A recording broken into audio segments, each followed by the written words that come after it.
Dini igqithise ngokusesikweni isola zophahla kwizikole ezihlanu zase-Orange Farm namhlanje ukuxhasa umbona woMzantsi Afrika malunga nobonelelo lombane oluzinzileyo kunye nophuhliso loluntu. Isebe lombane lithi elinyathelo ligxininisa ukuzibophelela kwe-Eskom ekuboneleleni ngeenkonzo ezizizo kubemi, ukuqinisa imfundo kunye nokuqhubela phambili uphuhliso lokusingqongileyo. Inkulumbuso yaseRhawutini uPanyaza Lesufi yayincoma le nkqubo kwaye ukhuphe isilumkiso esiqatha malunga nokonakaliswa kwezisola zintsha.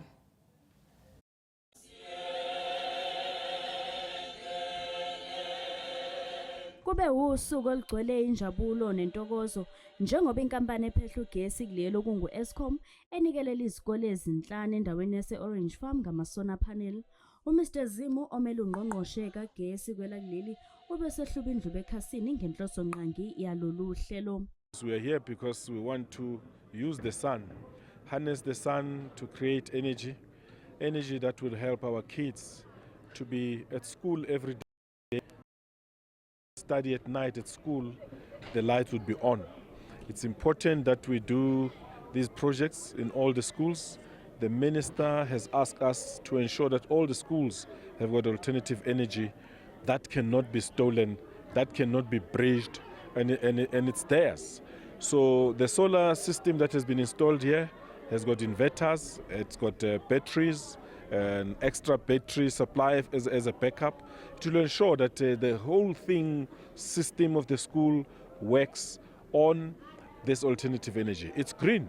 So being green means that it helps us to decarbonize. We're not using coal to generate this energy for the school, and hence our Paris Agreement that we stick to, that we're going to be green.